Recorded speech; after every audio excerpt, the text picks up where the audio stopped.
We talk about AI very often on this channel, and there's something new in discussion between Google and Universal, right? So, Universal Music Group being one of the biggest record labels, and they have all their imprints underneath it. So, Google and Universal are talking about doing something that's kind of, I don't know, it's not sitting well with me. So here's what they're discussing. Basically, Google would come and do a deal with Universal where the artist's music likeness and voice would be licensed to Google so that AI could learn from it. And then essentially what fans, users would be able to do with this new technology is they would be able to, let's say, create cover songs, their favorite music, but using the deep fake, right? So the voice likeness of their favorite singers, of their favorite bands. And so, for me, this is not sitting well because being an actual musician and an artist, I mean, I don't know. There's a couple ways to look at this, but one that I wanted to start with was, Grimes. She's been pretty open in Yeah, regards yeah. to like, hey, if you do AI generated stuff using my voice, cool. Let's like do a deal. Let's do some profit participation, but I don't care. Now, I've been very vocal. We talk about AI a lot on the channel, and I've been very vocal about I don't want to use the word fear because that's kind of extreme, but my nervousness about what's to kind of to come. For the record industry, I guess it's good that they're trying to get ahead of it. They were late to the game when it came to file sharing, when it was streaming.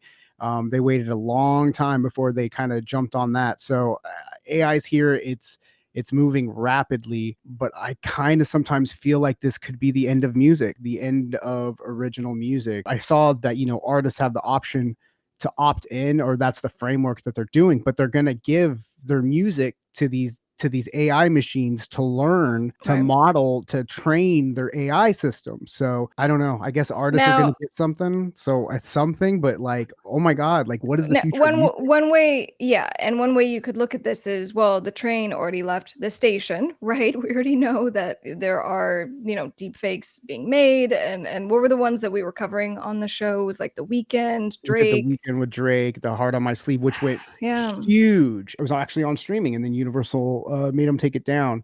yeah. So, and then we played the Johnny Cash Barbie Girl. That's huge on socials right now. Like these covers are getting really good, and with social media, they're blowing up songs. A song on TikTok is huge. So I mean, I guess it's good that the artists are getting, the songwriters and whoever's involved are going to get some kind of compensation. But like at the end of the day, like it's crazy, man. Now, we're reading that as part of the discussions, that the artists on the label would need to agree to opt in. Now, I think they're doing this more for like PR and appearances because they actually don't need to get the artist's permission technically for the use of the music for Google and AI to like study it. So what I mean is that the record label owns the music already. Right. So they can do whatever they want with the music. Now, as far as use of their likeness, Likeness. That's Google has to protect themselves. And so they're absolutely going to get or have to get that permission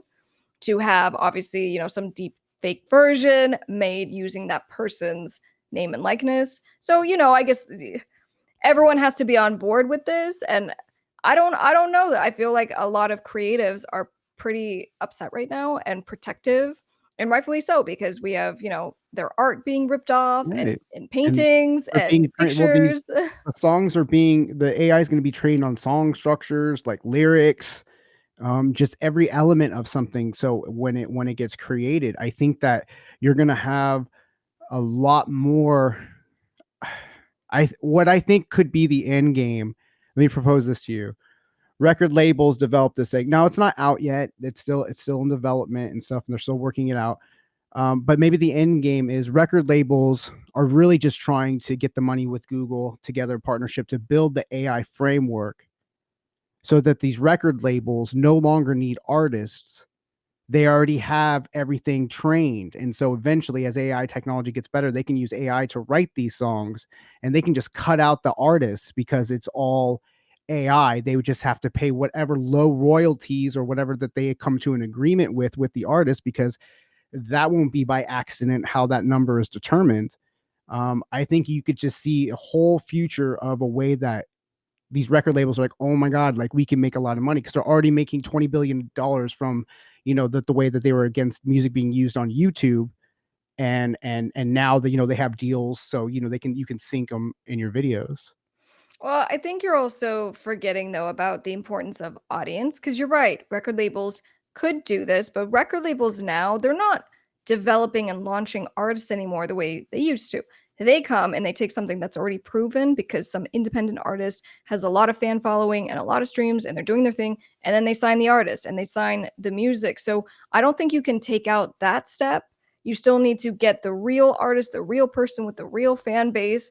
Now, It's what they about the product though, isn't it? Isn't it about the just the fact that the song just goes viral? Like it's not even so much like you what I'm proposing that you don't even need an artist.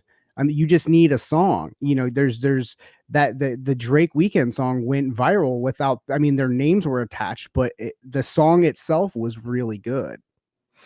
Now, I have a client that would agree with you, and so one of, the business models is to create a lot of cover songs, and then you get the cover songs to go viral, and so it's just because the cover song has that familiarity in Mhm. it, that's why people like it. But taking what you're saying and running with it, if they were able to do that for an original song, and so it wasn't really about the artist anymore, because obviously trademark, right? The name associated with the song makes a huge difference. Yeah.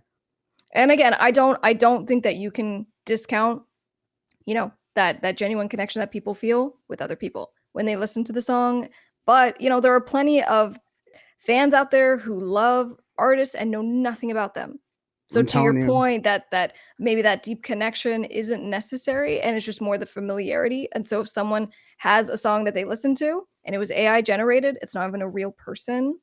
I It's mean, I don't think it's I'm telling you, I think it's gonna end up becoming so commonplace that, there's gonna be us romanticizing the way that music used to be because it's gonna become so commonplace that you're not even gonna really notice. And it's a lot of times, yes, it's you're trying to connect with the artist, but a lot of time it's about your experience with while you're listening to the song is why you have a song connection with the song. It's about your memory and attachment and interpretation to the song.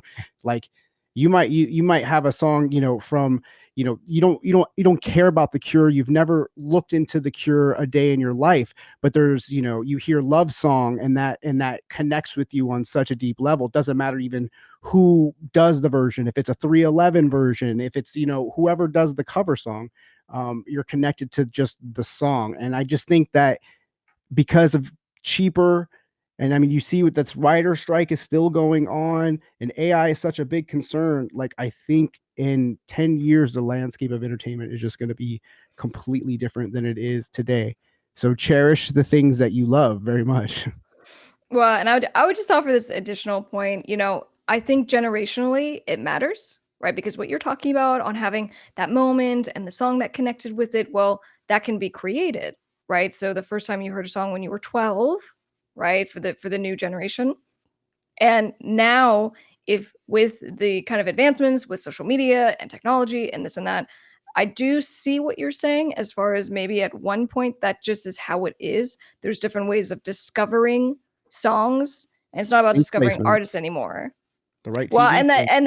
and that's where I see what you're saying, the most. Like people don't care about artists and creatives and things like that when it comes to TV and film. They're just, music supervisors are just looking for the thing that enhances the visual, right? So we have guy running in an alley with a gun to, get this other guy high energy and it's like go get him. And so you have the drum beat and whatever and the vocals, go get him.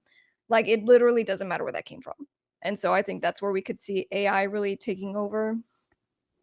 We'll see. I mean, it's really, terrifying. I think just if they don't, it could be terrifying for the industry if they don't figure out a way to, at the very least, compensate these artists and, figure out some way if there's got to be like a distinguishment, like like the Hall of Fame in baseball. There's like an asterisk by your name if you were, using steroids during a certain era for your stats. You know what I mean? Like there's an asterisk if it's AI generated. Like there's always got to be some kind of label or something on it, like they used to do with or they do with parental advisory content. You know what I mean? Just something that lets them know. And it's not just Universal. We saw Warner is jumping on board as well. They're trying to work with Google, and then Yeah, Sony it's Music has it reported that too. they're having discussions, nothing official. Yeah, and there's a Sony guy that's already executive is just dedicated to AI. People don't like stuff that isn't real, and that's the only reason why I do see that, like, social media, interactions and how we just live our lives on feeds and, scrolling and all this at some point could just completely change because people will get tired of that, and I could see that Telling you, happening because it's like, if you don't feel like the music you're listening to is by a real person, I think that people would really live make in it. AI people live in AI generated worlds online. Like we talk a lot about like, just the social media vortex. There's a whole huge segment of the population that doesn't even hang out in social media because they're too busy on Twitch or in VR channels or in their goggles all day, like doing communities and Minecraft and like all this stuff. Like I'm telling you, I think that people are going to be way more accepting of this future, like all those 80s movies that used to see about the future and stuff. Like I think it's all gonna like eventually come to happen. Like we're starting to see Star Trek, and as long as the quality keeps getting better, like, and we keep training it every single day with our lives and our new permissions to social media, sharing our lives about how real human interactions and our speech patterns and our videos and our likenesses, that we keep saying as soon as our app opens up that we accept, we're just going to train them. They're just going to get better. So, you know, just don't be surprised, but maybe we shouldn't be so fearful. Change is good, right? Well, any change that's happening, including as it relates to the music business, we will report on and have first news for you. So make sure you subscribe, and we'll see you on the next video.